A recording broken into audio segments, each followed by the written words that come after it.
Mic check 1 2 1 2. Evening, everyone. Hope everyone is doing well. Welcome back to another live stream. Hope everyone can hear me. Please press a 1 in the chat or just say something to make sure that I am speaking and you can hear me loud and clear. So, see a few people already in chat already. So, just gonna say what's up. Skittles man. Yeah. So, thanks for that. Yeah, everything's been good. I have put back a few live streams. I'm not gonna lie to you. I have been busy. It's been the word. I've been in the background. I've been here all day, so I have been around. I've just not been able to do the content just because, yeah, doing content is a lot more energy draining than listening to content, as you can imagine. So I have been around on other people's channels. It's just a case of, yeah, man. It's just been one of those few weeks where yeah, man. It's been crazy. So yeah, but no, thanks for your well wishes. I'm feeling good. Everything's all good on that front, so there's nothing to worry about there. So appreciate it. All right, Tash, welcome. Yeah, thanks. Awesome. You can hear me. Marathon man. Long time, man. Long time no see. But no. Hope you're keeping well. Hope everyone's keeping well in the chat. And so yeah. Now, before I get into the topic, because I already know just based off the title, this is already going to be a controversial just off rip, just off top. So I already know it's going to be controversial. So my disclaimer is I'm going to keep it as respectful. As I always try and do, is fair and balanced as I always do. But if unfortunately, if you're all going to get upset by the nature of the topic, the nature of the stream, by all means, you can happily dislike if you need to, switch off if you need to. I am absolutely cool with that. You have your rights to do so. This is not dictatorship, not at all. So I appreciate you staying with me if you are going to stay with me.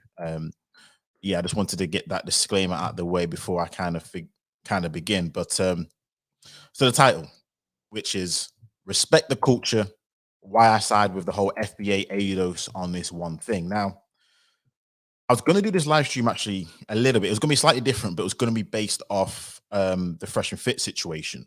Now, I'm pretty sure you would have all heard what they said, the negative things that they said regarding black women and how that came about, even though I'm pretty sure when I said in my last live stream, I did mention that this had already been established a long time ago.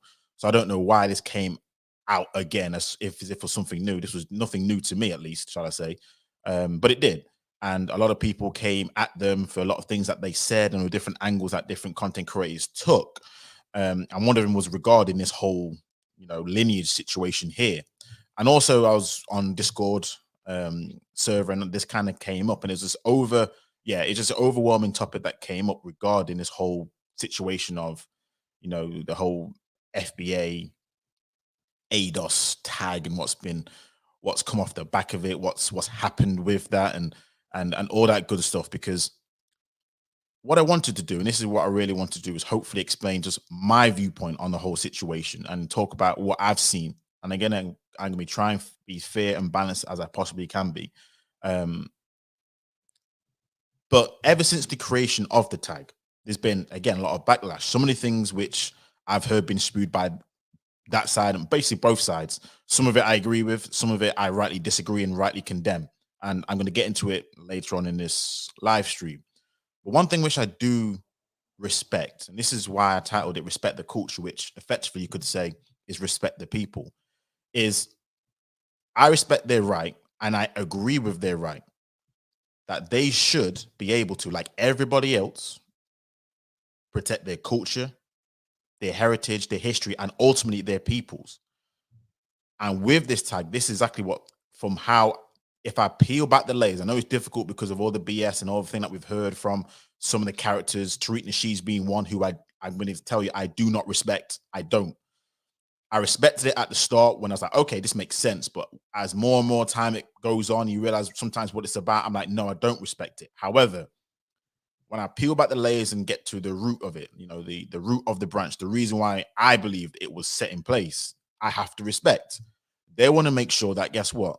That them as a group of people are respected, that them group of people are, you could argue, distinguished, and that they have the right to air their views and ask for other people to respect that. Because what I'm seeing right now, and this really, I'm going to go not only abroad, but domestic. So I'm going to also bring it back to here because this is one of the things which I like to do on this channel more than anything is I see a whole lack of respect in regards to other groups.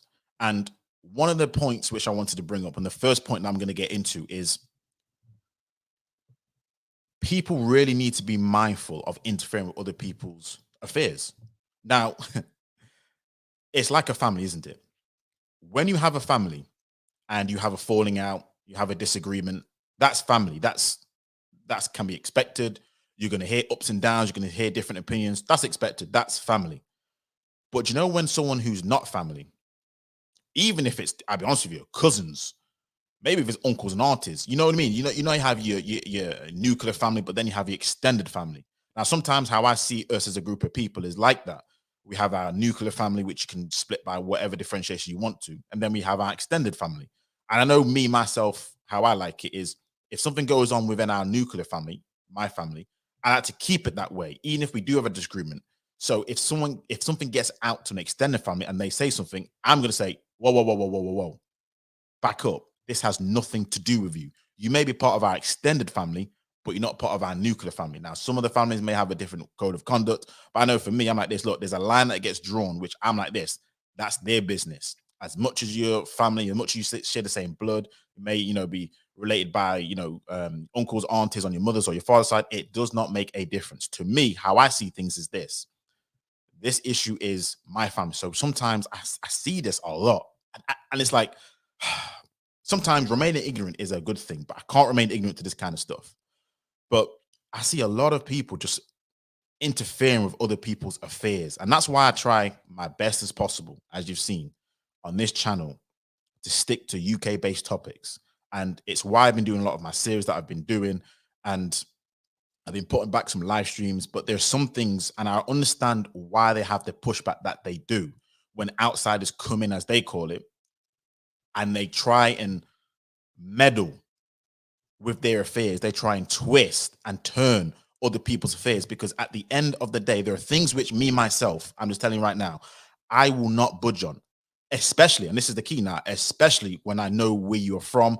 And I'm like, I'm sorry, with all respect. And sometimes, depending on the level of disrespect being shown, there will be no respect when I say this. Please, I know what me and my ancestors have been through, Caribbean and coming over here. And I know what they have taught me, which is why, again, people from the outside will always have a different viewpoint because they didn't live through, they weren't taught the situations that we were taught, which is why I say this one fundamental thing. Because you know what people are like, don't you? Everyone's a history buff. Everyone reads all these history books. Everyone knows history. Everyone knows everything. Everyone knows, oh, what happened during this time, and this is the reason why this happened. And you hear it all the time, don't you? But if there's one sort of jewel I can bring to this live stream, or to your lives, I'm going to say this. There is a massive difference between reading about history and living through that history. Now, a lot of people will try and say, well, this book said that this took place and this book said this place. Let's take segregation as an example, or laws as an example. Now, just because a law was put in place to say that you cannot discriminate against black people, you cannot discriminate against this people, you cannot do this against that people, that doesn't change the heart and the minds of that group of people. So, for example, when we was over here, we always talk about, no blacks, no dogs, no Irish. Cool. So guess what? Laws are put in place to not discriminate in terms of hiring people, renting flats. We all know about the famous Enoch Power Rivers of Blood speech. And off the back of that, a lot of legislation were put in place. But guess what? What did our ancestors tell me? Or what did at least my grandparents especially told me? It was like this. Just because that happened, that didn't mean that these people actually respected you. That didn't mean that these people actually liked you. That didn't mean that those people actually, wanted to hire you. They probably did it as a last resort, but that didn't mean that the law changed the heart and minds of people. And this is what history books can't really impart the same way, which is the feeling of the people, the climate, the social climate. It can try and describe it, but until you've really been through it, until you've actually been, I suppose, institutionalized in that situation, you're really just an outsider looking in, which is why some things I'm like this. No, some people, they can't tell me anything about certain situations. I know what I live through. I know what my parents live through. I know what their parents live through. Therefore, I'm going to respect them because I respect my ancestors. I respect what they've been through. I respect what they fought through. Therefore, with all respect, you do not know this. I will take your opinion under advisement. And that's exactly how I'm going to leave it. And this is what seems to be the case. People always seem to want to meddle in other people's affairs as if they know something more than that other group of people. This is the killing part. Again, you can read all the books you want to. We're so clued in this history. Look. That may be the case. But again, there's a massive difference between reading about history and living through that history. Right now in the UK, guess what's happening? White people are revolting because guess what? Their history as they know it, or their viewpoints as they know it, people are meddling in their affairs when it comes to history. And here's the thing. It's so ironic because once the mic is in the hands of another person, you're going to hear a completely different perspective. So when I hear these things about history books, I'm like this: history is told by whom? The victor. So at the end of the day, regardless of what you want to say about all these books, I'm not saying don't read books, don't be silly. I'm not saying don't do that at all, but just be mindful that you can read two different people's versions of the exact same events, like a car crash, like any incident, and they will give you probably two different perspectives. Who's at fault? Who's wrong? Who did this? Who should have done that? Who did do that? But what the facts say? There was a car crash. So the facts will state there's a car crash, but in terms of contextualizing the situation, is a whole different scenario. And that's why I'm just like this. Look, people, just respect other people's situations and just be mindful of interfering with other people's affairs. This is something which I've noticed a lot. And again, like I said, me, myself, because I understand how I'm going to be like when other people do it to me, I also show that same respect with other groups.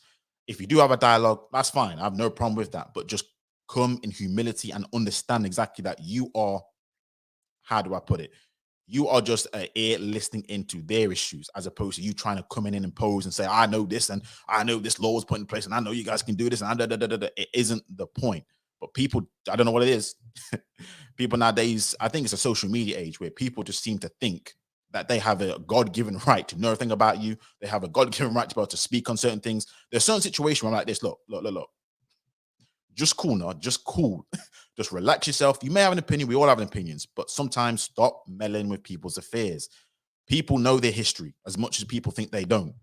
And again, there's a difference between you reading about a situation and you living through the situation. A huge, huge difference.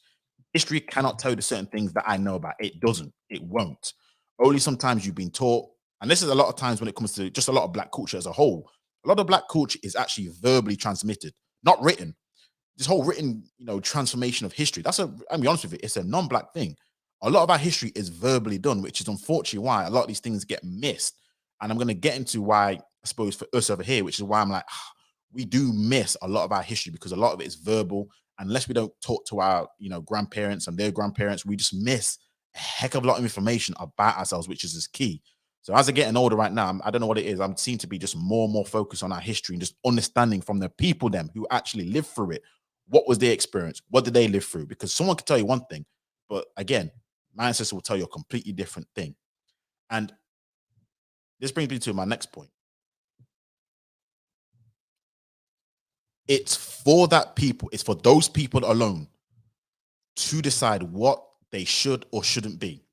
Now, before I'm going to get into this main point, before it kind of elaborates what I'm trying to say in this point, I'm just going to play a video because the irony on some of these things right here is just amazing. It's just amazing. But I'm just going to play a video for you. I just want to make sure that I set the stage, I set the scene for this point because, you know what? Let me get into it. Let me get into it. All right. Right, I'm just going to share my screen. Please let me know whether you can hear the actual audio. It should be all good.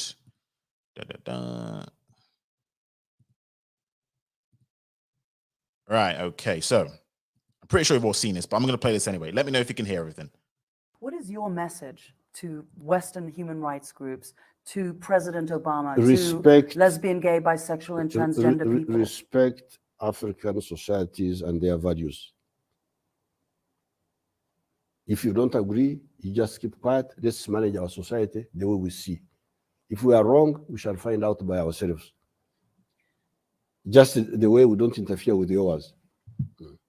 Do you personally dislike homosexuals? Of course, they are disgusting.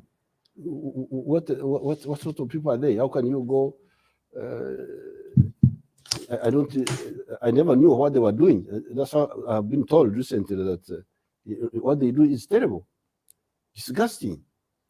But I was ready to ignore that if there was proof that that's how he's born, abnormal. But now the proof is not there.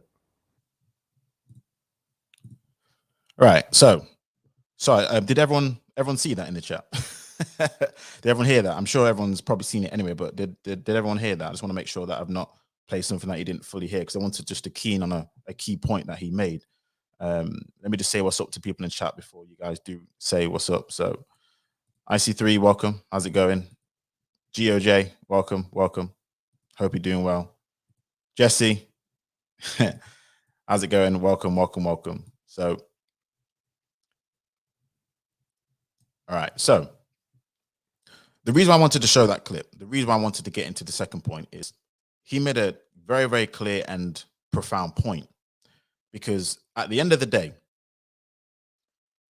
and when it comes to this situation, we always see it as all, the Western imperial powers that be, they're always trying to impose their viewpoint on, other people, Africa being, one of the main situations where they're like this. Oh, they're always trying to impose our ways and our views and our cultures. And he said, if that is the case, that the paraphrasing, that their people are going to go down that way, let them decide exactly what it should be. Don't let outside forces force you to be able to change your viewpoint, or outsiders force you to be like, oh, you should do this because we believe in the case of this, homosexuality. We believe that homosexuals should have rights. We believe this. He's like this. Look, now, of course, he gave his own viewpoints at the end of that video, which you can tell exactly where he would sway to if that was a situation where it came to a vote, and he wasn't, of course, a president and he could vote. But his overarching point is this: let them as a people, themselves, only them, decide what they should or shouldn't be in all facets of their life. Because this is what I do see. And this is where I do have to side with a lot of the FBA ADOS guys when it comes to these things. And it comes across a bit of hate. And I get that. And I disagree wholeheartedly with that. And a lot of the rhetoric and things, I'm like, listen, this is so uncalled for. And I know a lot of people aren't on that. So don't get me wrong. I'm not generalizing. But you do know, we have to admit, there is a massive overarching just xenophobia that sweeps across whenever somebody who's maybe not, FBA says something in the US, of course. And I'm just like, I'm not with that. So before anyone thinks I'm with that, I ain't with that. I never have been with that kind of stuff. And with them having their own saying, we're this, we're that, I don't disagree with that. But I do not believe in all that xenophobia.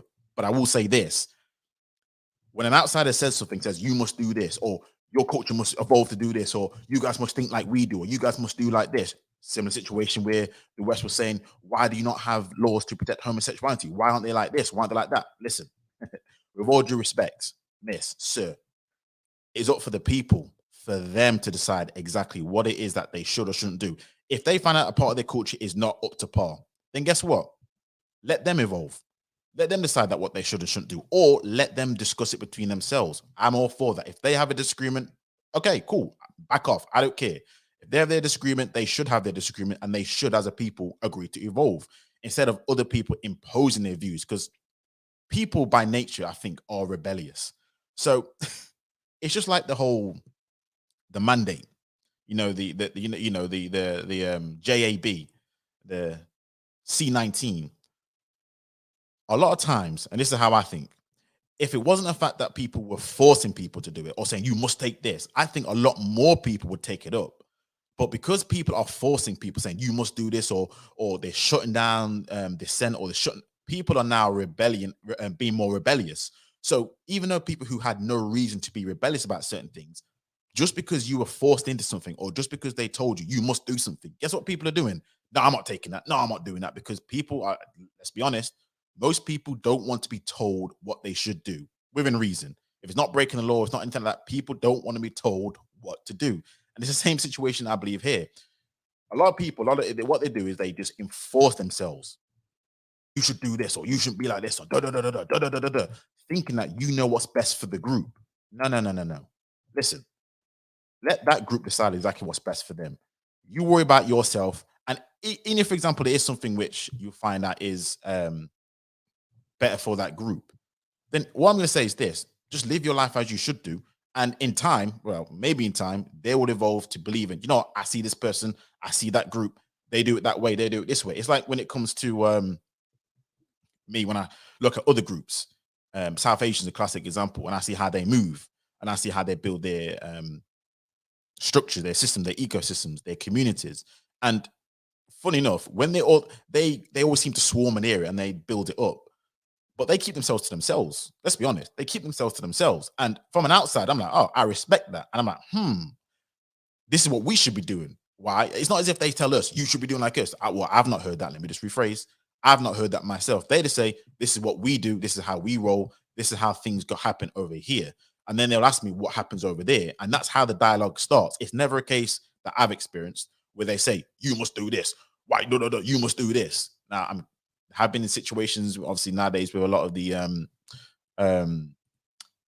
issues that have been going on with, in terms of social issues that's been going on, that this does happen. But on average, I don't see that. There's a lot of these weird accounts I've got to block. What I'm trying to say is this: as you know, why must you feel as if you must know the best for this whole group? Because it's the same when it comes to white people as well. One classic example was Piers Morgan. Now, Piers Morgan, he had his talk show in the US, and there was quite a few incidents. But when a mass shooting takes place in the US, you know what happens over here. If it gets to news coverage, we're like this. Oh, why do they have guns in the US? Oh, why do they have guns? They have they're freely allowed to have guns. That's the reason why they have such, you know, out of control mass shootings. That's the reason why you see all these things happening, because they have their guns. You take the guns away from them. That's what a lot of Brits would say. And that's what Piers Morgan did. And he was over there talking about gun control. And I'm like this, look, let the Americans decide themselves what they should do about their gun control. Because at the end of the day, it's their laws, their rights. And if I'll be honest with you, at this stage, there's too many guns in circulation for any sort of gun control to really make a difference. Because as people have noted, it's not the people who actually are legally allowed to have the guns who have the problem. In most cases, it's the people who aren't allowed to have guns who get the guns, who are the problem. So when you look at the stats, a lot of people, or majority of the gun crimes, are in areas where they've got the tightest gun controls. Because as they say, again, whether you agree or disagree, it's not the point. If you have more guns, you have less gun crime, because less people are going to want to run up on you because they know there may be a shootout. So people are a bit like, oh, let's relax. Whereas in other areas where there's a stricter gun control, guess what? People are going to think, you haven't got a gun, I got this, and it's going to be illegal anyway, and that's it. And again, we all know how they feel about certain rights, like us. We have certain rights that we know, or certain traditions that I guarantee it. NHS is an example. If any outsider says we're going to take out our NHS and completely privatize it, do this, there will be a full-on riot. A full-on riot. Another reason why? Because we will tell that person, you do not understand the history, the traditions of the reason why the NHS was built. You don't understand our ways. You wait from our people. Therefore, you have no respect, and rightly so. So this is what I mean when I say, look, if you believe something is wrong, fine. You have your viewpoints. We all have our opinions. It is what it is. But at the same token, it's not up for you to decide what that group what direction they should go in, what they should or shouldn't be. That's for that group. So I do expect exactly what they say for a lot of these things, because again, this is exactly what it comes down to. Do you respect the culture? Do you respect the people of that land? Again, same over here. And again, I want to make sure that I keen on this, because I do talk about UK topics.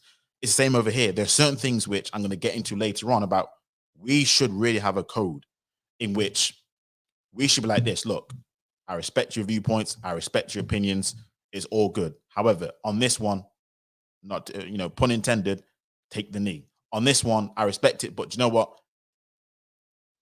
Take a pause, take a break. That's not something which, unless we as a group have decided against that, that's not something which, again, we're going to bring up or talk about. There's certain things I see from other groups. I'm like, why do you do that? But here's the thing. It's none of my business. It's just none of my business. At the end of the day, that culture will evolve as much as that culture evolves. Because here's the thing. As much as you talk about other people, I guarantee it, when they talk about you, about what you should or shouldn't be doing, you ain't gonna like that stuff. This is such a strange thing. And it's so ironic, because I hear it a lot. You should do this, you should do that. But when they tell you about your countries, when they tell you about how messed up you guys are, then you guys don't like it. At that point, it's, oh, hold a second, you back up. At that point, I'm like, look. That's why sometimes it's best to say, look, respect the culture, respect the people, respect what they believe in, what they don't believe in. It is what it is. And this is why, again, I understand why, again, this is where I disagree when they retort with a lot of xenophobia, they retort with a lot of, not all, don't get me wrong, not all, but when they retort with some of the phrase that they retort with, I'm like, I don't agree with that at all, because, you know, there's a way of handling people or respecting people. Even if you disagree, there's a way of respecting people. Now, granted, if someone comes with disrespect, then, you know, at that point, whatever they respond to, you're just going to have to hear it. It just is what it is. But again, treat people with respect, even if you disagree. But that's why I'm just like this. I understand why they get upset. I understand why they state their grievances about certain things. Because again, it's entirely different. Like family, it's different when your family member says something to you, as egregious as it might sound. But when an outsider says the same thing, you know it's not going to be handled the same way. That's why whenever you get in relationships, whether you're partners or whether you're married, you do realize that that married person is there by marriage only. And when arguments happen, that married person, I've been witness to this, I've done this myself and been a partner, you stay out of it. You just like, you cool down, you sort it out, you comfort them, you say, it's okay, okay. You don't side with you don't side this, you don't cuss them off, you just say, okay, you calm down, and eventually, as families generally do, unless it's something really, really, really sticking or egregious, they will mend their ways because they're family, they're blood. So they're going to have these ups and downs, but they're going to come back together because they have that history together. They have that lineage together. Whereas you, if you say something, they're going to remember, your husband said this about me, or your boyfriend said this about me. I don't like him. And guess what? You're screwed. When you thought you was trying to help, actually you weren't helping. And this is the same situation here. Sometimes people think they're trying to help. This is the thing as well. Everyone wants to help. And it's the same when we take it back to, or if we expand it down to, how the West has always operated historically. We always talk about this imperialism, empire.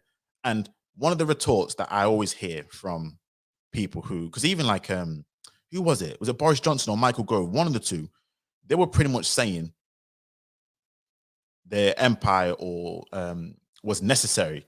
And I see a lot of textbooks and history books and articles, which basically were saying, given the positives of empire, given, we built up these nations. If we wasn't there, these nations would still be poor. When we came there, we was able to basically change the infrastructure, change their democracy, was able to bring them up to from the Stone Age that they were. This is what they say. That's what they say. They tell us that they brought us from the Stone Age, where a lot of our people, I'm just going to keep it real, that's what they say, couldn't eat, basically only built fire. And if it wasn't for these people and the empire, which you hate so much, you guys will still be in them. You all know the rest. You all know what gets taught about. But you know what kills me the most? Why are people upset with this kind of stuff when they went to, again, India? They went all over the world. Because guess what? Regardless of how you perceive their culture to be, how backwards you think they are, or how primitive you think they are, that's got nothing to do with you. Let them as a people sort themselves out. Again, you think you were helping, but truth be told, I guarantee now, a lot of people are like, you know what? For all this supposed help that you gave me, I would have rather you just left them alone. And they would have said, you know what, we should just leave them alone. And that's what it is. You people think they're actually helping. They actually think that, yeah, I'm going to help evolve the culture because I know what's best. I know what you need to do. I know what you should be. No. Look, just cool. Just cool. Relax. Because at the end of the day, the people the most who have tried to help have been probably the biggest hindrance in a lot of people's lives. And that's why I'm saying, look, it is up for the people. It's up for them to decide what they should or shouldn't be. It's not for outsiders to do that. Again, if they ask you an opinion, they ask you a question, by all means, they can give you an opinion. I have no problems with that, but just be mindful. Just like you don't like it when someone does it to you, I guarantee the reverse is the same in reverse. So it just is what it is. And the thing is nowadays, especially nowadays, is people are so loud about their whole disagreements, how you should do this. People are also loud about this. I always see that. I see a lot of, again, when I see a lot of popular figures, I'm trying to think of Candace Owens. She's a massive figure like that. And I see a lot of people, not all, don't get me wrong. There are a lot of other figures who don't do this, but they seem to be so loud about what other people should do, talking on behalf of people as if they should know better. And it leads me to the next point, that there seems to be just, I say seems, but there is, from what I hear, an era of arrogance. And this is another thing which is very killer with a lot of groups, how they get together, black groups, especially white groups, but I'm talking about us as a people now. But there's a lot of arrogance that I see that other groups think that they're better than other groups. You know, I hear this a lot, you know, we have culture, we have this, you don't have this, you don't have that. And it's just this arrogance, this belief system. And here's the thing. I have no problem with you bigging up your culture. You should do that. I have no problem with thinking that your culture is great. You should do that. But the difference is between having that confidence and arrogance is where you, I suppose, espouse this air of, I look down upon you because you aren't like me. I look down upon you because your culture don't respect education like mine do. I look down upon you because my culture respects this more than you. I look down upon you because this, because let's just keep this real. Let's just keep this really, really above board. The most popular, the most powerful group, black group, is not in Africa and it's not in the Caribbean. It's in the US. They're the most powerful and they're the most popular group. Now, you could argue about why that is, because they're in the US and in the most powerful nation historically for the last, I don't know, 100 odd years, 200 odd years, whatever it is. But let's be honest, they have the most per capita millionaires. They have the most per capita, I don't even think billionaires, I think. So that's why I'm like, there has to be an element of respect there for other people's culture, regardless of how much you think that they may not respect this or they don't respect that. I understand that. I understand that. Don't get me wrong. I do. At the same token, respect is due, and respect is due to them, like respect is due to you. They have made a situation where they've been able to overcome these obstacles and they're able to do these things regardless of how you think they've done it. So sometimes I always get kind of confused where this arrogance comes into place, as if we're so much better than this, we're so much better than that, we're so much better than this. I'm like, look. Now, I have my viewpoints about per capita who's the most influential because they are a bigger group. But again, let's just be honest. They are the most, I suppose, exposed group, I suppose is probably the best word to say it. They're the most black group who gets beamed around the world, which again, as time goes on, when population stats change and when other nations get built up, I'm assuming it will change. I guarantee it will change. But for now, they are the number one black group. They are. I know it's hard. I know, but look, it is what it is. That is the truth. They are the number one group. So it just is what it is. And this is why I'm just like, look, like, big up yourself. Everyone should big up themselves. But again, the arrogance, and this works both ways. I see, again, this is not all, but I see some and a lot of ADOS when they claim that they're like this. Oh, we're better than you. No. You can big up yourself without downplaying under the group. And this is where sometimes I'm like this. I understand why they have their critiques because they've heard it apparently all their life growing up about how other groups told them that they were this and other groups told them that they were that. And so a lot of times I'm like, it makes sense that they're trying to big themselves up in a way which respects their heritage, respects their culture, respects what they've given to the world, respects what they've shown to the world. I understand that. I get it. I agree with that. And the only problem is, again, like with other groups, that arrogance that says, you know, this is the way to do things, or this is the better group who knows better. This is the and it's like, oh, that's again, that's just the on both sides where I just don't like that whole xenophobia. I ain't with that. It's not something which I agree with. And unfortunately, when a lot of these things take place, it's like collateral damage. Like, I don't know what it is, but it's just collateral damage. And one of the things which is interesting as well, where when I see a lot of people get arrogant about other groups, and this kind of just makes me, it makes me laugh. And I don't know why people don't see the irony here, is that how do you go to another person's land, another person's country, and pretty much down taught the group of people who you could argue paved the way for you? So this goes to anyone and everyone. If I move to the Caribbean or Africa or wherever, you know, I've West Indian heritage, it don't matter. If I move to whatever country, Brazil, last thing I want to do, even though this does happen, or the perception is there, is act as if I'm from the UK, therefore because I'm from the UK, I'm just so much better, or you know, because of my heritage, I'm so much better because we did this. You know, the UK is known for the Industrial Revolution, which, you know, modernized the world. The UK is known for this. I was part of this. It's like I always find it interesting how someone can go to another person's land, in which, especially when you're going to another person's land who you need pretty much subsistence. You need to basically survive. It's not as if you go in there to, I don't know, maybe you've going there to retire, or you're going there to maybe, what's the word, as a business owner or with all this industry coming in, you're going there to be a worker. You're going there with your family to be a worker, to be pretty much like a typical, as we say, immigrant, where you're at the bottom going up to the top, which is fine. No problems with that. But I just find it interesting how it's like, how do you do that? How do you do that? And again, it's nothing wrong with bigging up your culture, but it's just sometimes like this, just respect the people in that land. Respect the people who do that land. That's all I'm going to say on that note. It's just crazy. It's just crazy. I mean, but what I see right now is people have their megaphones out, screaming and shouting, saying that, you know, we're not like this, we're like this, da da da da. And this is another thing that kills me the most when I see a lot of groups. It's like, okay, cool, you're not like this other group. It's like, all right, fine. There's no need to shout on a megaphone, and especially, and this is going to sound ridiculous, but no, it's not going to sound ridiculous. It is what it is. What I hate the most, and this is where I'm talking about, we need to stay on code as a people, talk about us over here, is there always seems to be, or they'll always bring out, and I'm on about the mainstream media, who we don't own, they will always bring out black opposition to deal with, again, black opposition. Classic example is when I watch Good Morning Britain, when I watch watching GB News, things like that. I'm just like this. It looks so bad. And I'm just thinking to myself, what's happened is the left used to be the ones who used to, in terms of black people, dominate the conversation. And now what the right have noticed is, because when they try and come back, is they can't talk about these issues because they're white. So what the right has done now is there's now a growing number of, you know, black conservatives. And what these black conservatives are doing is the same thing that the left's engaging in terms of identity politics, which is, and this is how I see it, they're only there because you're black and you have a difference of opinion which aligns with them. Just like the left.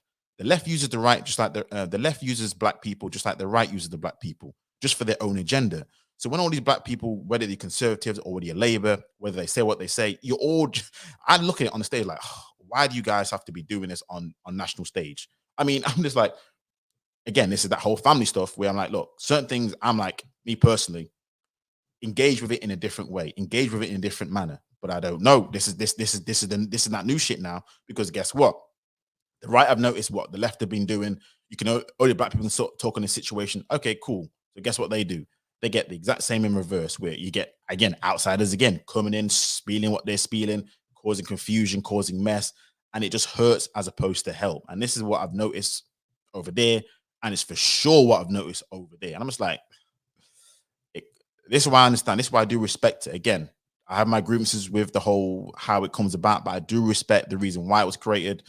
Again, I'm not here to offer my opinions as to what you should do with that. That's not my concern. But I do say I respect your rights to do what you need to do. That is what it is. Because one of the biggest things, and one of the things which really hurts me, especially last year, and it's actually apt because tomorrow in the US is Black History Month for people who don't know. So February in the US is Black History Month, and for my US people, October is Black History Month. So we had ours, of course, a few months ago, and I was going to do a video on this, a live stream talking about this, in which it really, I mean, it don't get, I won't say, it's getting me more annoyed as I'm getting older, as opposed to beforehand. But a lot of people seem to have objections about when it comes to Black History Month. And it always comes down to this one main talking point. Why do you always want to talk about slavery? Why do you always talk about struggles? Why do you always talk about this? Da, da, da, da, da, da, da, da, da. I mean, I even saw a video on GB News, again, it was in October, where you had a lady again who was reeling off the rhetoric about how you should cancel Black History Month because it only teaches about victimhood, and it basically creates a whole divided gender, and it creates, you know, other people as being the enemies and all that kind of stuff. And I thought to myself, no. I was alive during Black History Month last October. I was alive. And this is why I'm like, a lot of people, truth be told, when they're outsiders, they actually don't really know the group of people who they think they know. Because during last month, there was so much more things that were brought to the table other than slavery. Matter of fact, I swear down, I'm not even joking, I probably only heard slavery brought up about once or twice. I'm not even joking.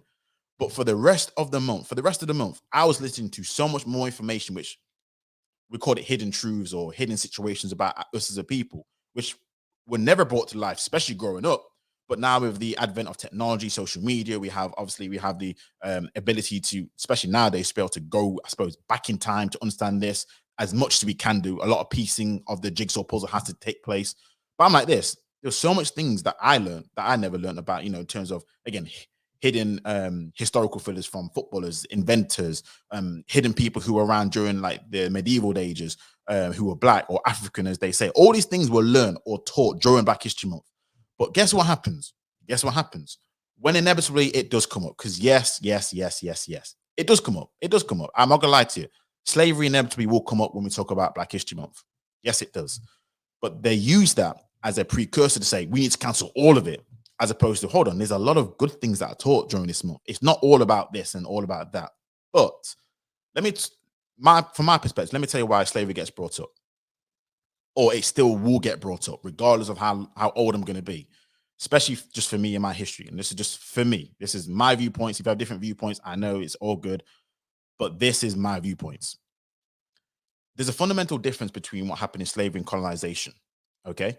Now, in slavery, as we all know, we're not going to rehearse the whole history, but in essence, in short, culture was stripped, tradition was stripped, history was stripped, names were stripped, tribes were stripped. So now you got this European black man, this European black woman, where they speak French, Spanish, Portuguese, English. We all know the rest. Whereas in colonization, guess what took place? The history wasn't taken from them in the same way. Granted, their cultural traditions were affected by it. Do not get me wrong. But a lot of Africans still speak their native tongues. I know some first generation Africans who move over to different places don't, fine. But it's not the point. They even know their distinct tribe. It's like when you speak to African brothers and sisters, they won't just tell you that they're from South Africa, they'll tell you from Kenya, from Uganda, from Nigeria, Ghana. They'll probably tell you, if you ask them, their actual tribe. So I'm like, there's just a different way. And unfortunately, guess what? For a lot of people in the West, slavery created these ethnic groups. We would not be called a West Indian if it wasn't for slavery. We would not be called a Jamaican, a Catition, a Haitian, a Grenadian, a Bajan, Antiguan, a African American. All these things would not be there. A Brazilian, Dominican, a Dominican. These things would not be here if it wasn't for it. So I understand why people are, oh, well, I got to talk about it. Why you got to talk about it? For a lot of people, unfortunately, this is the start of their ethnic line. The start of their cultural traditions. So with history, you go into history, you learn about your history. But again, like I keep saying, that's not the only thing that gets talked about.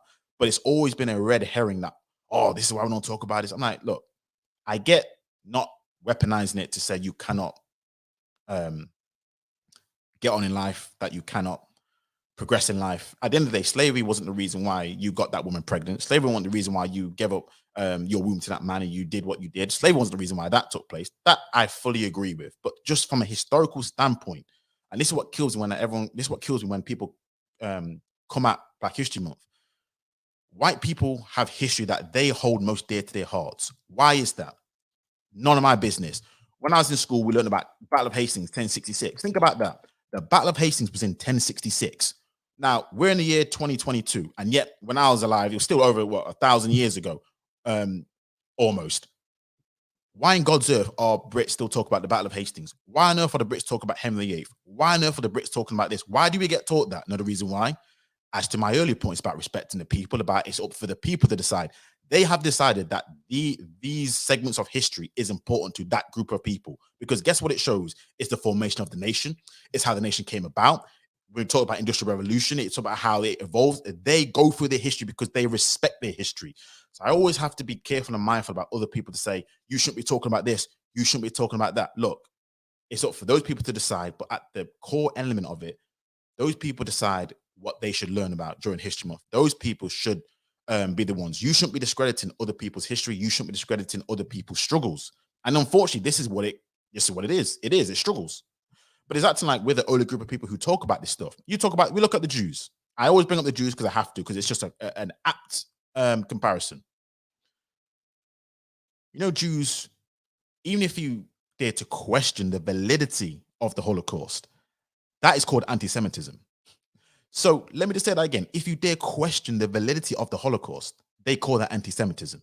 So when people always talk about, because I hear people discussing what happened during slavery and it gets picked apart and what happened here and how this happened and who's responsible, who's not responsible, that gets talked about all the time. I'm like, fine.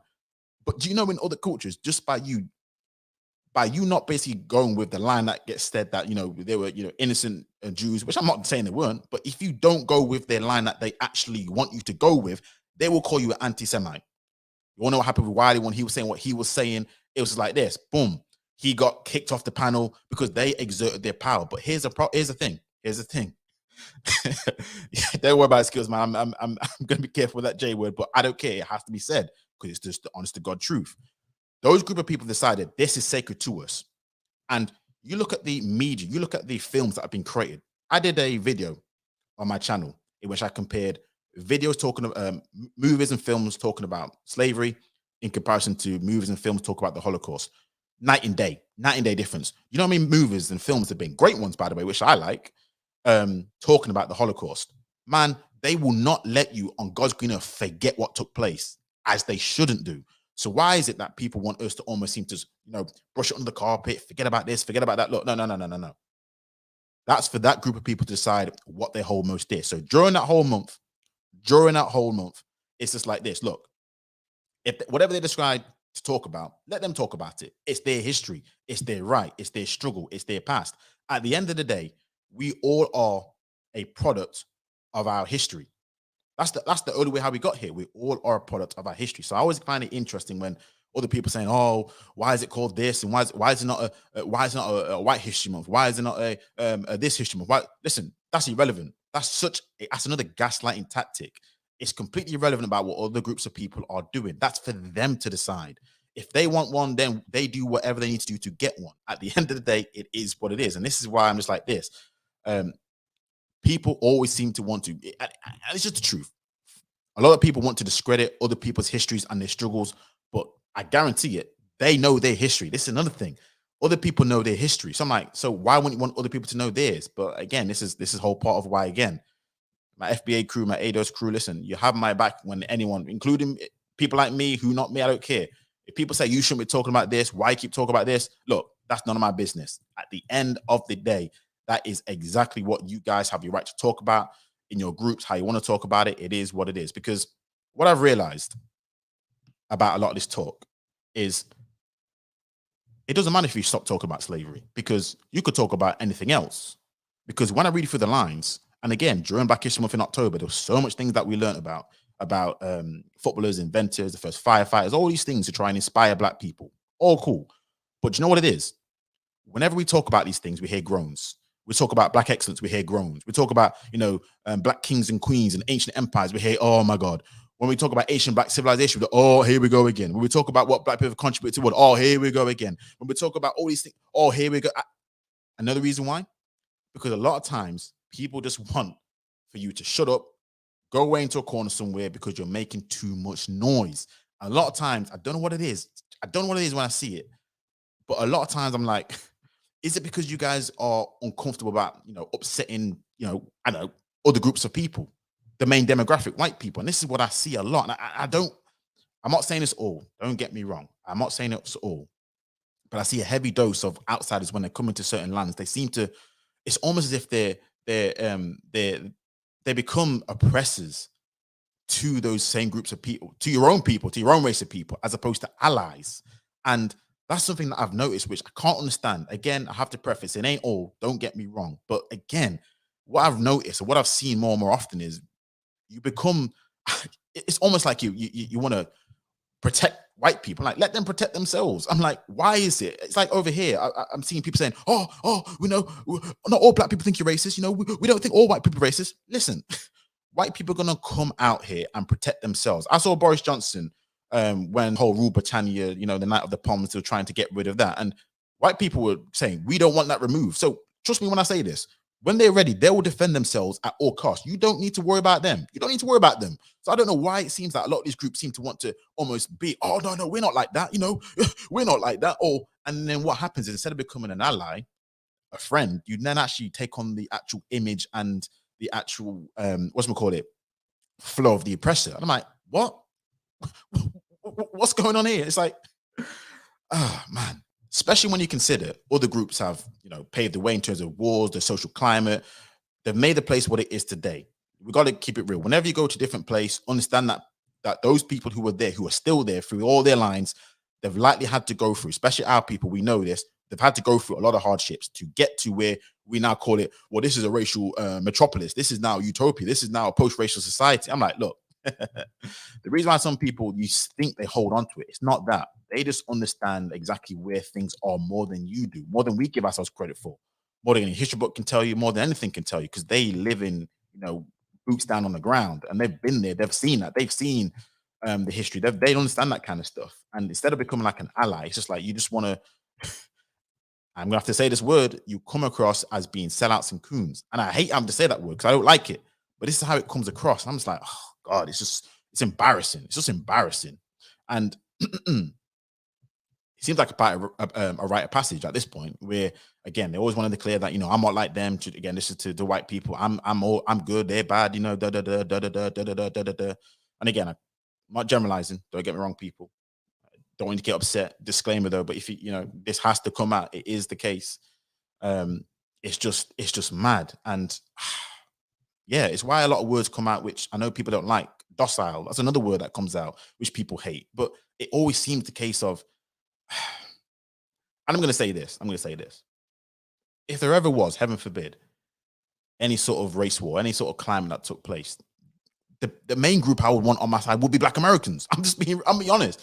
They seem to be the main group who, at their very core, they don't seem to take ish from anyone. I'm telling you, they're at the core. Now, again, that translates into, as we see, the hate, the xenophobia, the whole kind of spiel about this and the whole spiel about that. And again, like I said, and I'll say it again, if you weren't here for you just came in right now, I get it. I'm not with that. You can be assertive, you can disagree in a way of doing it. But again, depending on the level of disrespect that was shown to them, I understand why they do it. But again, if there ever was a situation like that, I'm telling you, more than any other group who seem to just, I don't know what it is, seem to just want to side with white people so much where I'm like this. If there ever was a race war and they were on my side, I'd have to watch my back, because I'm like, you're going to absolutely sell me out down the drain. You're going to actually want to turn me in, because you would want to be seen like, I'm not like those kind of people. You can do your thing, or I'm going to spy on them. It's like, and this is why, again, this word agent gets used. Now, I'm flipping out, that word gets overused whenever someone disagrees with you, but this is where these words get used. And again, I'm generalizing. Of course, we all know all groups aren't the same. They're not monolithic. I know that people have their individuality, their different viewpoints. I've spoken to FBA who have different viewpoints from other FBAs. I've spoken to Caribbeans and Africans who have different viewpoints from each other. I get all that. I'm just saying, for me, just observing and listening to people and how they act, on average, this is how it just seems to come across. And that's why I'm going to say this, and I mean this. I respect the adoption of the word, and I suppose the tag, I respect it. I do not respect Tariq Nasheed. I'm to be honest with you, I don't respect him at all, of his stances. And the reason why I don't respect him, and let's just digress a little bit. The reason I don't respect him is because he was on more of a pro-black stance, in which he actually did a film. Well, he did Hidden Colors 1, 2, 3, 4, which again we'll talk about, Africa and that kind of stuff. And then he did one about Haiti. So he was doing ones about, the whole black diaspora. But I don't know if you call him a grifter, but ever since he took on this FBA ADOS tag, it's not been about building up your own people. It's about being disrespectful to other groups of people. And whenever something happens, it's, oh, that person in ADOS, or that person in the FBA. I'm like, all it is that's why I say I do not respect that guy one iota. So, don't come at me with that mess about that. I don't respect him at all. But again, I do respect their right. I know, is it Vet Carnell? Apologies if I got the name wrong. Who come up with these kind of tags. I do respect the formation of it, because again, other people have tribes. They want their own tribes. I get all that. I get it. But again, because a lot of the stances that, again, unfortunately, this is another thing about leaders now. This thing about leaders. Tariq Nasheed himself, he seems to be, I don't know, someone have to help me out here if he's one of the leaders of this whole group or whatnot, or people look to him at least, or whether he's just an entertaining character. I don't know. But all I know is this: if people see your leaders spouting this mess, unfortunately, that looks badly on the people. It just does. And whether or not you are associated with that part of it, that element, a lot of times you're not going to get distinguished. It's just going to be, okay, you call yourself ADOS, FBA. I kind of think I know what you are about because I heard Tariq Nasheed. I've heard all these people say some horrible ass stuff about people who are of non-FBA descent, especially when you consider the history of a lot of, especially like when you look at the Caribbeans who came pre the 60s, who have not only helped them, but formed a lot of their movements. Again, like Marcus Garvey, even like Louis Farrakhan. I mean, he's got West Indian parents. Malcolm X was birthed in that whole Marcus Garvey,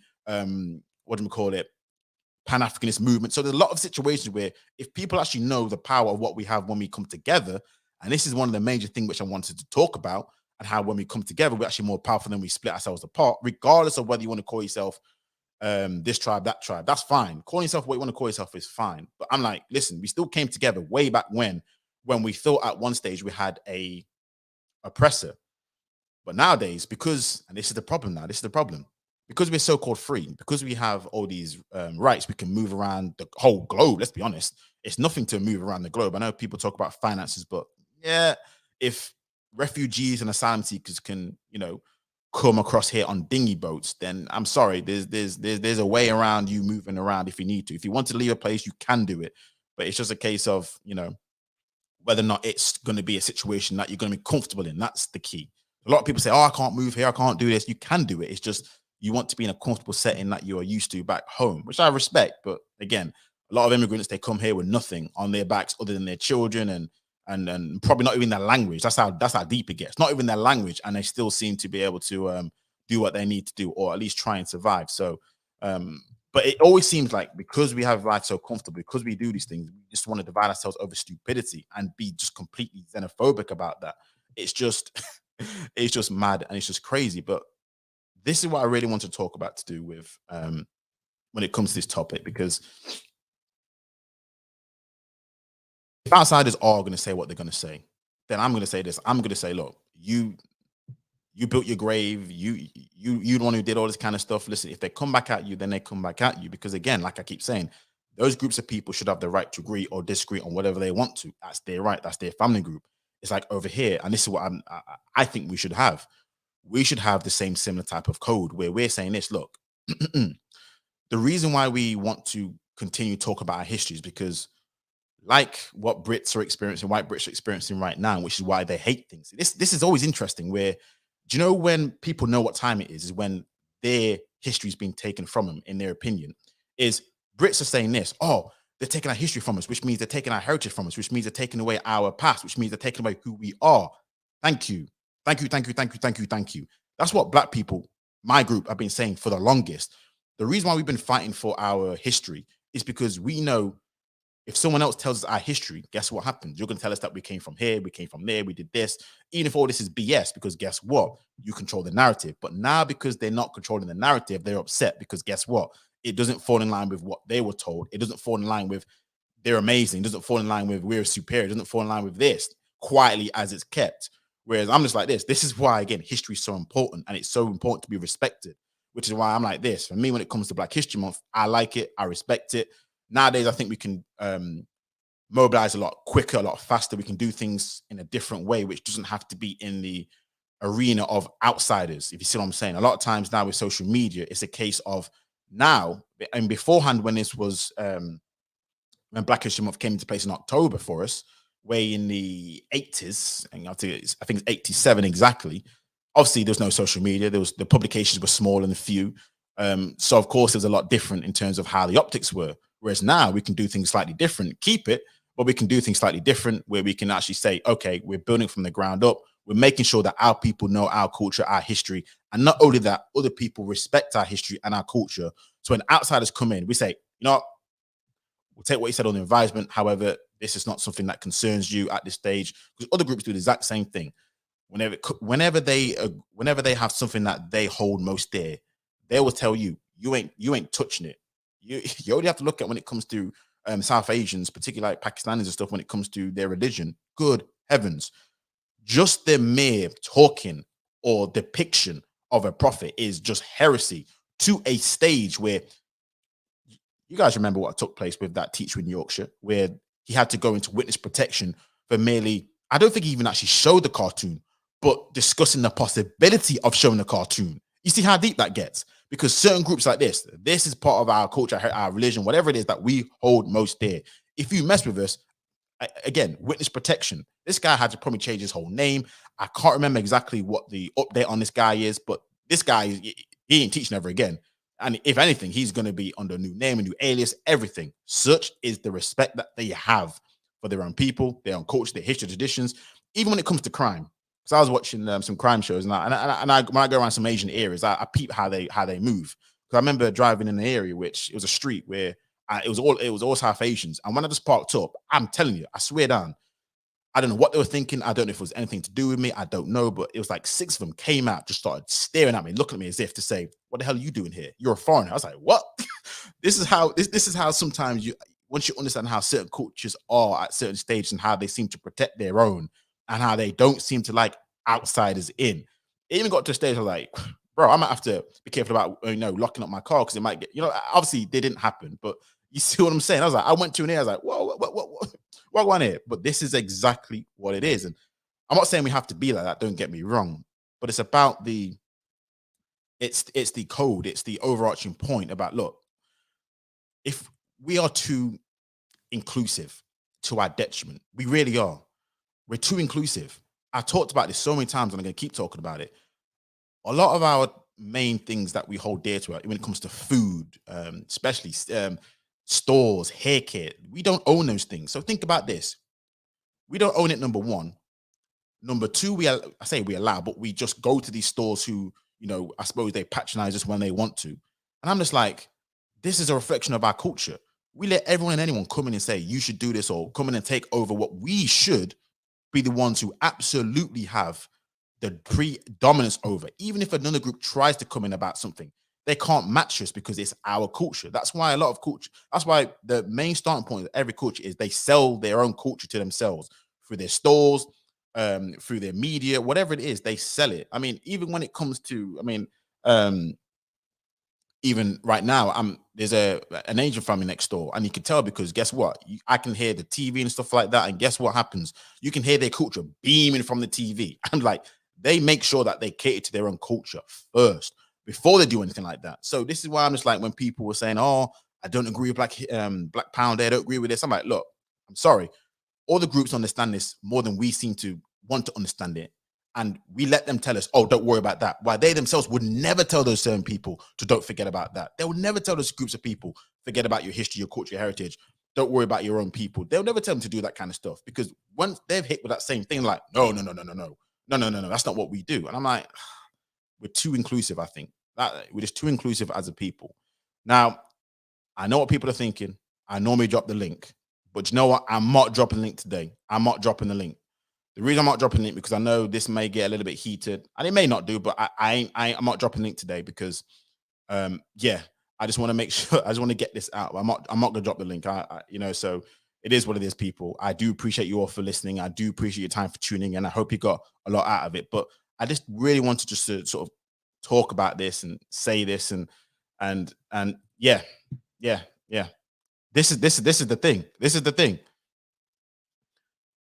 thing.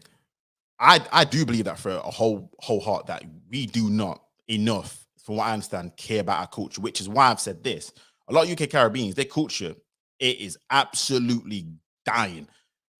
You only have to go about 2 generations. It's like, well, that's not a Caribbean anymore. That's a pure Englishman. And now, again, ain't nothing wrong with that.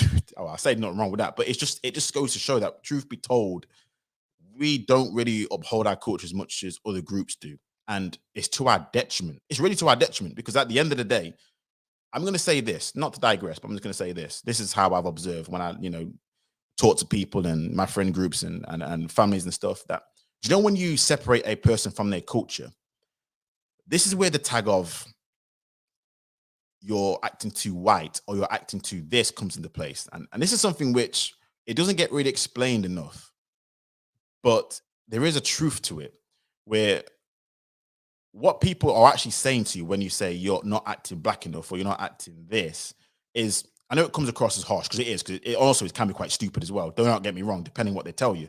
But there's also another thing to this, where what they're actually telling you is, you do not signify your culture. You do not signify who you come from. Now, again, we could talk about the degeneracy point. I don't disagree with that. But there's a flow that people seem to respect a little bit, where people understand, okay, this person's probably a white black guy, or a black guy. I mean, even when it comes to, I'll tell you a story about me when it comes to work. And I was in a team, and I was the only black person there, or white people. And there was talking about a person coming in, joining the team, and he was black. And I happened to know who he was. And the first thing that the white people bust back and say, because they understand it, they do, they really do, regardless of what you want to say, they do. They said to me, is this guy like you, or is this guy like someone else? Now, again, British culture is very passive aggressive. It's very witty. It's very sarcastic. We all know this. We all know it. You know, being in the UK, you get it. We get it. We get it. But you know what that told me? I kept it on it. I was like, okay, I know what you're saying, but I didn't obviously take the bait like that. What we're trying to say is this: are you cool with white people, or is that a black person who's not cool with white people? Is that a black person who's stereotypically black, or is that a black person who's not stereotypically black? You see what I mean? And it's like, when a lot of people, again, this is just my viewpoints only, say a lot of these things, I get it to a certain extent, that what it's actually telling you is, you know what, you seem to have lost probably your cultural identity. Again, it's not necessarily about, and this is where, again, people get upset. It's not necessarily about saying, oh, you just want to be the degeneracy, the lower class of the black people, because black people come in upper, middle, and lower class. But sometimes what I get, or what I infer from it, just being the nuance in that sort of thing, is people do tell the difference. And it's one of those cultural things where I get it. Of course, I don't believe in saying that kind of crap like that. I say it differently, but a lot of times I do get why people say that. And so, yeah, I agree about our culture. But this is what I'm saying: we need to protect our history, protect our culture, protect our legacy, and why we shouldn't let other people determine what in the God's earth we should be saying, what should we do, and how we should be acting. So this is why I'm saying, look, I agree with people when they say, that whole FBA, ADOS tag. I agree with that stuff, because they want to make sure that they respect their whole culture and heritage. They don't like it when people say, your culture is all this, your culture is all that. And that's not true, because it's not true. Likewise, I don't like it when people want to stereotype a lot of Caribbeans and say, especially like Jamaican stuff, say, oh, you must be this, you must be like that. That's not true. That's just not true. So we need to protect our heritage and our culture first, and then we can come out and conquer. Because again, if we don't even do that as a main basis, then there's no way near on God's green earth. This is why I'll say this. There's so many like pro-black or black movements or movements that try and unite the peoples, but if we can't even unite on a simple thing like a code, there's no way near we're going to get anywhere. I mean, there's so many topics which I know to stay clear from, because I know for a fact, 100% fact, it's going to cause dissent more than anything. And I think these are the foundational roots of what we need to be like. But whenever this topic comes up, whenever we talk about it, I'm just like this. Don't even go there. Don't even go there. There's a few topics. I'm not going to get into it, because I know people get really upset and pissy and whatever, and I can't be arsed sometimes. Some days I will get into it. Sometimes I can't. This is one of those days I can't be arsed with. But I'm just like this, man.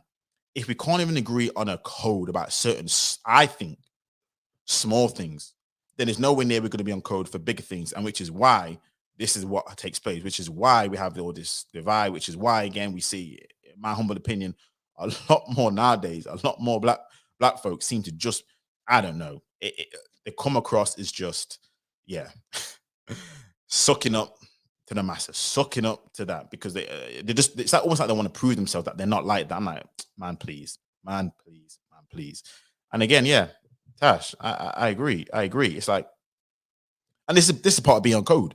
People think it means you have to be monolithic in your viewpoint. There's never been a point in time in history where any group of people, including our own group of people, have been monolithic in their viewpoint. That has never happened. But here's the difference. There's a code that gets operation, which you say, look, when you come here, we talk about it. You go over there, you do not talk about it like that. Because again, if they sense that you are disgruntled with your own people, then guess what they're going to do? It's easy to sow the seeds of discontent, because they know you're frail. The reason why other groups seem to be, and again, this is seen to be more stronger, is because they understand that basic principle that they won't tell you squat about what they do, even some of the things which are illegal. I mean, I see things about, again, illegal marriages, when it comes to how they treat their women, when it comes to all kinds of heap of things. But guess what they do? Unless they get either grasped on by their own people, you will not know what takes place until a massive expose takes place. And even still, guess what happens? They will still not, a lot of times I've seen it, they will still not give up that person. They'll still not give up that person. They're still what I'm thinking, man, if it was just sometimes, depending if you feel that way, I've seen some horrible stories where some people have tried to get people deported. I'm like, it's not your own people. But yet, because they're jealous, because of this, they want to get you deported. I'm like, flip me. But this is the problem. And they go to outsiders to do it because, again, This is that whole code thing. It's that whole code thing. It's not about saying you have to agree with the exact same viewpoint. No one does. Even you don't agree with your same viewpoint. I guarantee if I get you from 5-10 years ago, heck, even 5 months ago, and I get you now, and you have a debate on a topic, I bet you'll say things differently. So there's never been a point in time where we've ever been monolithic. That's another thing which I hate as another gaslighting tactic. It's just, look, there's certain situations where just we need to be on code, because if you are for the betterment of our people, this doesn't help. Now, there are things which I get it, you know, crime and things I don't agree with. If someone's gunning down someone, someone's stabbing someone down, which we are seeing a lot in our communities, I get it. But a lot of things I'm looking at, I'm just like, I just get massively disappointed with our people, because it's just not too inclusive. And because of that fact, we like other people to come in and take over our stuff, and we don't like, you know, buying from our own people. I mean, I said 95% of our money goes outside of the community, but in terms of pounds, it's just like it's just crazy. And yeah, what did you say? How can you put something you sold or shared? And this is it. And the thing is, it's different being a stakeholder or an investor in something that you're doing, as opposed to someone actually owning what you're supposed to be about. Because at the end of the day, you will sell your product, you will sell yourself to other cultures. That's how people do come up. But this is how real Jews get it. This is how gangster Jews are. I'm gonna bring them up as an example. I don't care. They'll own banks, but that they not necessarily work for, or Jews don't work in. They get other people to work in those banks. But where does that money go to? Their community. You can absolutely own an establishment and not necessarily have all black staff members or black workers. You can do that, no problems. But the question is, who owns that? Who owns it? Where's the finances going to? Who is it building up? That's how next level we need to be. Because I always hear this stuff about, you know what, we need to get more black workers, hire more black people. Don't disagree. If you want to hire a black person, don't disagree, because you want to help them out. I don't disagree. But let's say but the next level of how it works in economics and finances is, look, you outsource, you get other people to work for you. Just like when it comes to the call centers, you know how the call centers got outsourced to India. They were working for pittance wages. I think they're still doing it now. And I know, especially in China, they do it with all these products that go, especially when you go to Amazon. If you ever go on Amazon, you realize that a lot of their products are just sourced from China. And then what they do is that they put their little label and tag on it, have a massive markup on it. So what was a product that was probably sold to them at, like, I'm telling you, certain products are sold to them at 50p per 100 units. They're now putting a nice label, a tag, some nice colors, some promotion. And what's now was 50p per 100 units, for one unit, that's costing you about £10. You see the market price, but you see what I'm saying? And who does it benefit? That's the thing. This is where I'm just like, sometimes to get to that next level, which we ain't ready for, let's be honest. We ain't ready for that yet. But for that next level of how we actually make it, you know, money work for us, and how we can actually almost outsource to other people, is they can work, but we're the ones who own it. They can work in our establishments, no problem. Like, we work in white establishment, but who owns it? Where does the actual big bulk of the money go to? Who does it get divided into, and where does that go to? That's how I'm just like, listen, when it comes to that next level type of stuff, but hey ho, it is what it is. It is what it is. But I don't want to keep it too long, because I appreciate, you know, you're probably looking for me to open the panel, but I'm not doing it today. I'm not doing it today. I'm sorry. I'm not doing it. So I'm gonna go through the chat, and I'm gonna end the stream a little bit shortly, because I've gotten my points out that I wanted to get to. Again, the main bulk of what I'm trying to say is, look, it's that respect piece, isn't it? It's that piece what says, look, just because you think you know a certain group of people, or just because you think you are aware of certain people's history, that does not make you qualified or have the right to disrespect someone's struggles, especially when it comes to the topic of like white supremacy and how they view things. Listen, how they view things is how they view things. Just because, and this is something that happens. Oh, but you know, how is it that, you know, when we go over there, we are more successful? And how is it? I'm like, well, we're acting like there aren't successful people over there already in that land. That's not the point. It's quite different comparing a small segment of a group in comparison to a whole demographic of a group. I guarantee it, the ones who leave, they're unique. Thomas Sowell said something very key. If anyone knows who Thomas Sowell is that it's a very unique disposition for someone to leave their home country. It's very unique.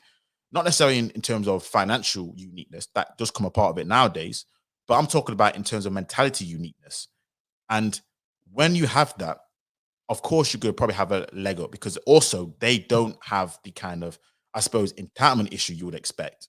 But this is the same for any other white groups. When all the groups come over here and again taking all their jobs and that kind of stuff, that's because they don't have the same types of history and traditions, or they don't see it the same way. So I'm just like, you can never compare a subset of a group, immigrants, compared to the host group, because again, the host group, they're on all ends of the spectrum, but you only focus on the poor end of the spectrum. And especially when, again, this goes back to the history and traditions, a lot of historical factors play a part. As much as you don't want to agree on this, as much as you're like, oh, that's not true, that's not true, that is very, very true. I remember having a bit of a back and forth with someone on Discord server saying, oh, why they always complain about this? Why always complain about this? We go through oppression. I said, well, hold on a second. Why are you going through oppression in your nation? Why are you going through this in your nation? And he goes, well, it's because our governments. I'm like, hold on a second. So you're telling me that your governments are discriminating against you? Well, isn't that the same thing that they say? Yeah, but it's real discrimination. Our governments are gunning us down, but they say that their governments, their institutions are gunning them down. Yeah, but I'm like, hold on. See, this is how we do it. This is how we do it.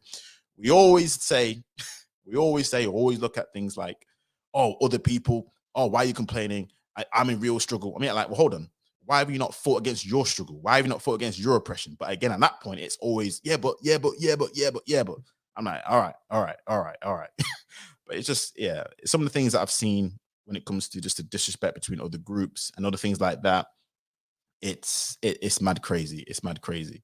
I mean, I suppose, is he on code? It's just an example. I mean, again, he's one of you. He's one of yours. So you tell me about that. But you know, Thomas Sowell is one of those figures that gets pushed very heavily in the conservative base, very heavily. If you look at most of the conservative talking points, and by the way, I'm going to do a stream.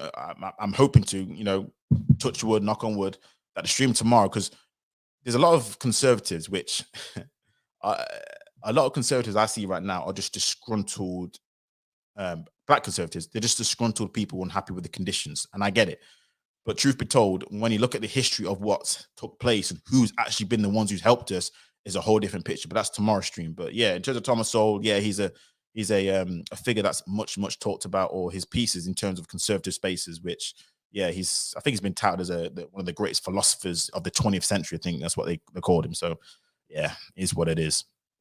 And yeah. This is something also I wanted to talk about, and at one stage I will do is, and this is, you say UK Caribbean, but you can scratch that from just say UK, but we do love to follow how the coconuts part. Fair enough. But yeah, I agree with that 100%. There's a lot of situations I see where I'm just like, listen, we come across like begs, and I hate it. I really hate it. We just come across as begs, and there's so much things that we just need to. Here's the thing. Again, in part of respecting yourselves, you big yourselves up. Other people start to think, oh, what's going on over there? Oh, what's going on over there? But when you follow people, you know what people think? Not only that you're begs, cooks, whatever word you want to use, but they see you as being that little brother, which is why more disrespect gets aimed at your way. If someone thinks that you're trying to copy the exact same thing that you're doing, this is where a lot of times it comes on this disagreement stuff. And it's just like, this is where a lot of times you see this, oh, you're just trying to be us, or you think you're us, you're doing all this kind of stuff. And I'm just like, this is what we do. We do this a lot. And I'm like, instead of just rating ourselves, instead of telling our own story, this is why I'm a massive proponent in our history being told. Instead of telling our own history in our way, in our version, we latch on. Sound like Black History Month. It's only recently, just going back onto this point, it's only recently that Black history in UK has been UK kind of centric and focused. When I was growing up, a lot of times it was American Black history, which is cool. Don't get me wrong.